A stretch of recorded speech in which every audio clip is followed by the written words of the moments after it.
Now that you have covered the basics of creating an analysis and interpreting the results, it is time for some advanced topics that allow you to fine-tune the analysis in accordance with your interpretation of the patient's information.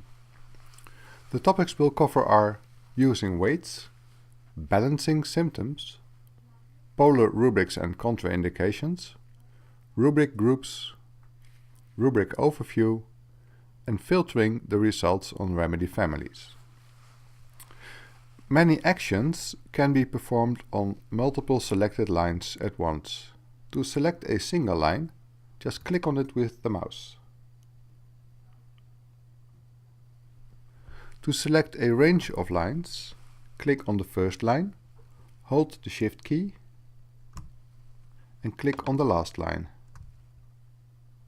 To change the selection of a single line, hold down the Control key on the Windows or Command key on the Mac and click on the line.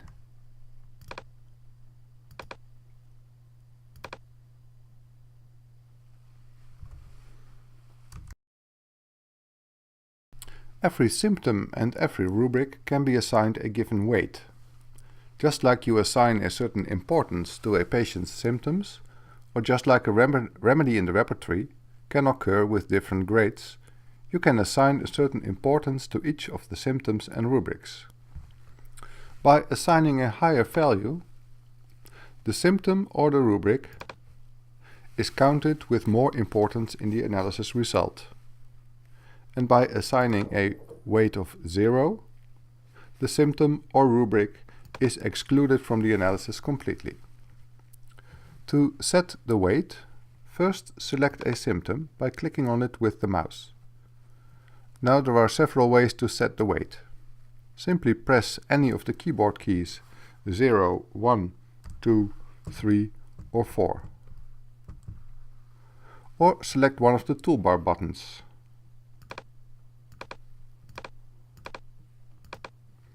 Or from the menu with menu case, weight,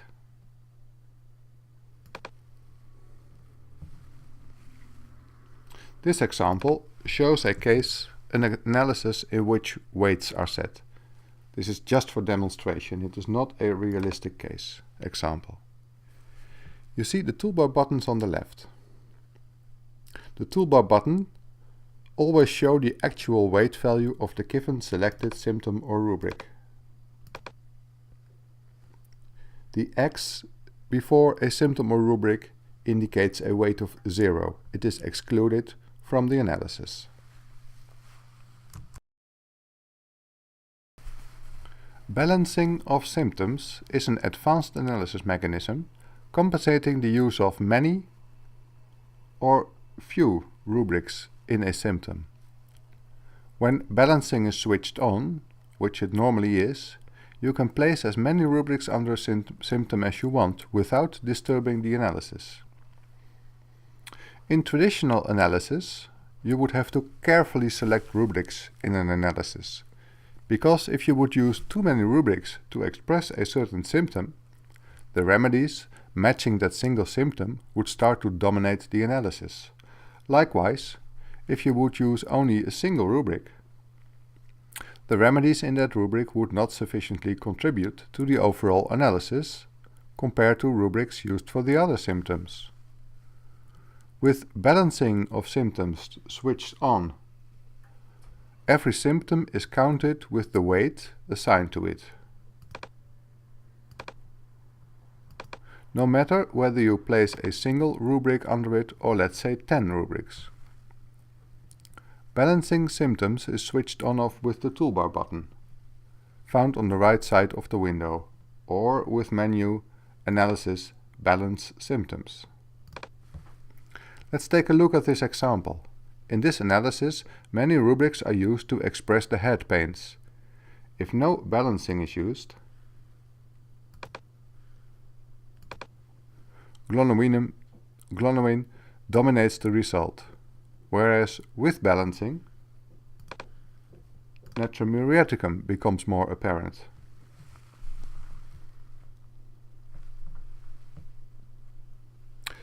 Please note that balancing symptoms has no effect on the basic analysis simple counting.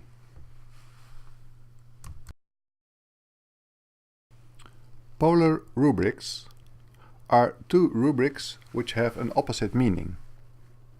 As an example, let's take a look at a simple case in which initially remedy Coffea was prescribed. Under generalities, we see two rubrics that both have a polar rubric: amelioration, aggravation; desires, aversion. It is possible to use these polar rubrics in the analysis by pressing the toolbar button found at the right side of the window, or with Menu, Analysis, Polar Rubrics.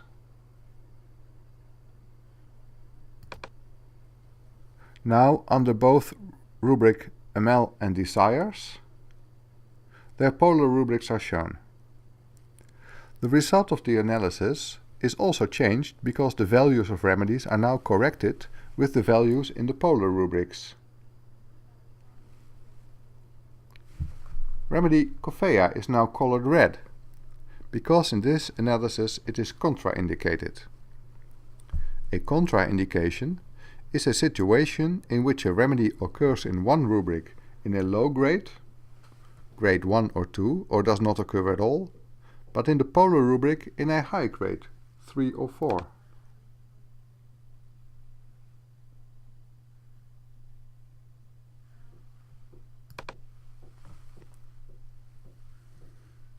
A more complex example is shown in the next Bunninghausen style analysis.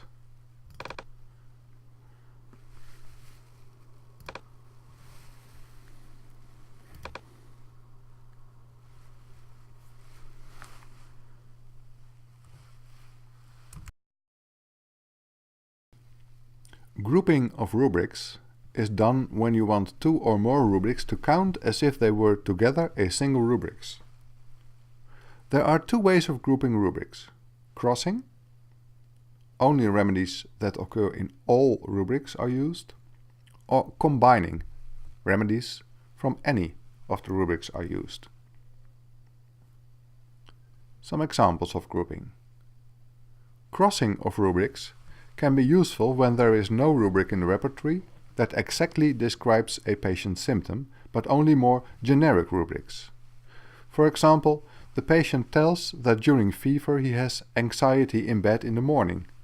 The repertory does not have a rubric mind, anxiety, morning, in bed during fever. But instead of this, there are two more generic rubrics: mind, anxiety, morning, in bed,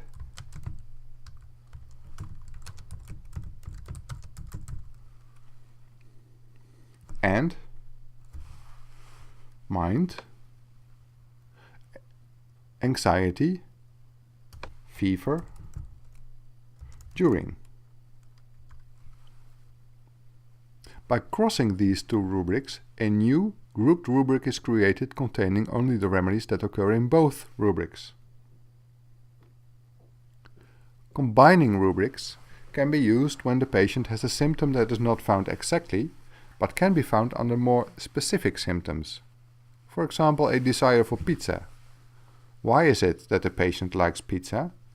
Maybe it is the dough, farinaceous food, tomatoes, salami, anchovies, cheese or olives. It can be useful to combine a number of such specific rubrics into a new rubric without disturbing the analysis formulas by adding lots of specific rubrics that don't really matter in comparison to the patient's chief complaints. Creating rubric groups. An example, a case with stitching head pains while walking and fear of several kinds of animals. We want to cross the two rubrics that together describe the head pain. Select rubric head pain stitching by clicking on it and press the toolbar button Group with other rubrics. A dialog pops up in which you can select the rubrics that can be linked with the selected rubric. Select rubric generalities walk and press the OK button.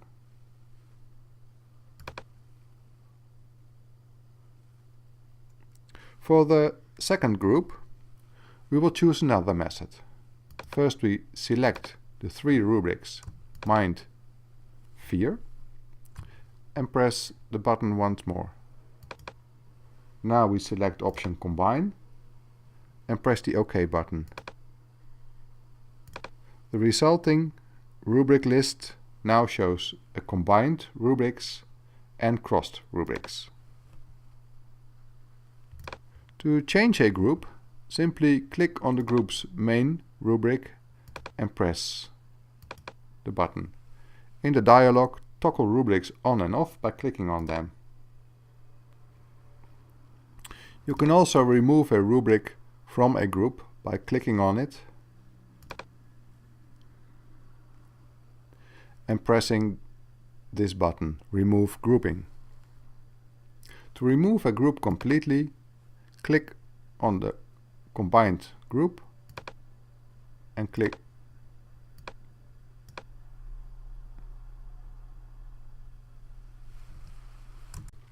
How rubric groups are used in an analysis. When crossing multiple rubrics, the group contains only those remedies that occur in all the rubrics in that group. The remedy grade will be the lowest grade of the remedy in all the rubrics.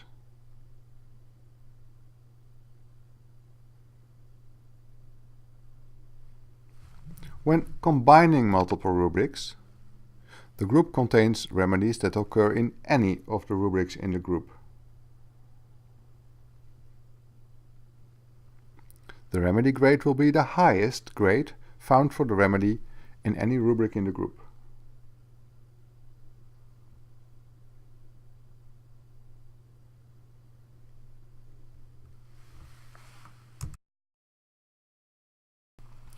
Sometimes it is convenient to get an overview of all rubrics in an analysis together with their remedies. Also in case of grouped rubrics, you might want to see which remedies occur in the resulting group. To get an overview of all rubrics, just choose Menu, Case, Show Rubric Overview.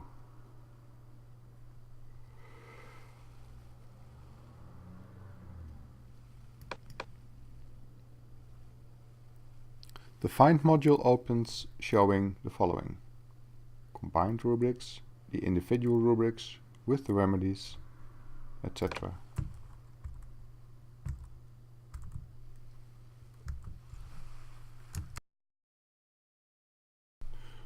Normally, the analysis result shows all remedies.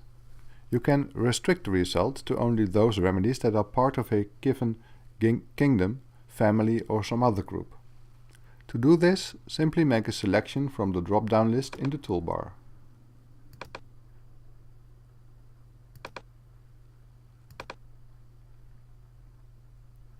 A number of frequently used groups are predefined: minerals, plants, animals, no-zodes.